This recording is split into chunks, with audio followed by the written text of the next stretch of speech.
சந்தைப்படுத்தலில் channel மேலாண்மை.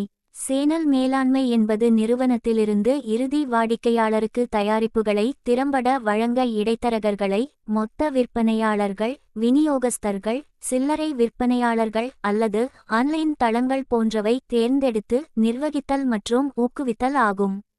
எங்கள் தயாரிப்புகள் வாடிக்கையாளர்களை எவ்வாறு சென்றடைகின்றன என்ற கேள்விக்கு இது பதிலளிக்கிறது. 2. மார்க்கெட்டிங் சேனல் என்றால் என்ன? ஒரு தயாரிப்பு தயாரிப்பாளரிடமிருந்து நுகர்வோருக்கு செல்லும் பாதையே மார்க்கெட்டிங் சேனல். பொதுவான சேனல் கட்டமைப்புகள். 1. நேரடி சேனல். தயாரிப்பாளர் வலதுபுறம் நோக்கிய அம்பு நுகர்வோர். எடுத்துக்காட்டு: அமுல் பார்லர்ஸ், நைக் வலைத்தளம். 2.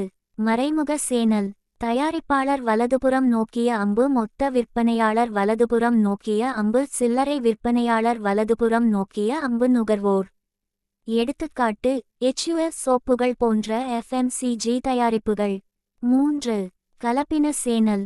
ஆன்லைன் மற்றும் ஆஃப்லைனின் சேர்க்கை. எடுத்துக்காட்டு: இந்தியாவில் டாடா, சாம்சங், ஆப்பிள். 3. சேனல் நிர்வாகத்தின் நோக்கங்கள். தயாரிப்பு கிடைக்கும் தன்மையை உறுதி செய்யவும், அதிகபட்ச வாடிக்கையாளர்களை அடையவும், விநியோக செலவை குறைக்கவும், பிராண்ட் பிம்பத்தை பராமரிக்கவும், வாடிக்கையாளர் திருப்தியை மேம்படுத்தவும். 4. சேனல் நிர்வாகத்தின் முக்கிய செயல்பாடுகள். 1. சேனல் தேர்வு. சரியான இடைத்தரகர்களை தேர்ந்தெடுப்பது. சந்தை கவரேஜ். செலவு திறன். தயாரிப்பு வகை. கட்டுப்பாடு தேவை. எடுத்துக்காட்டு: ஆடம்பர பிராண்டுகள் பிரத்யேக கடைகளை விரும்புகின்றன.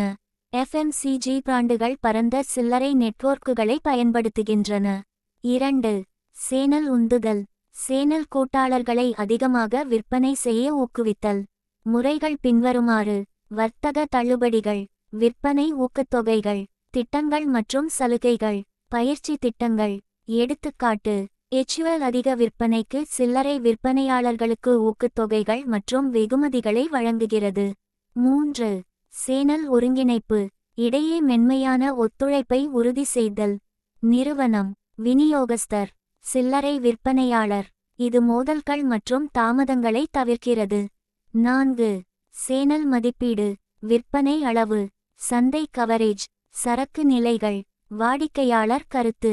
மோசமாக செயல்படும் சேனல்கள் மேம்படுத்தப்படுகின்றன அல்லது மாற்றப்படுகின்றன. 5. சேனல் உறுப்பினர்களின் வகைகள். மொத்த விற்பனையாளர்கள் மொத்தமாக வாங்கவும், சில்லறை விற்பனையாளர்களுக்கு விற்கவும். விநியோகஸ்தர்கள் ஒரு பிராந்தியத்தில் அங்கீகரிக்கப்பட்ட விற்பனையாளர்கள். சில்லறை விற்பனையாளர்கள் வாடிக்கையாளர்களுக்கு நேரடியாக விற்பனை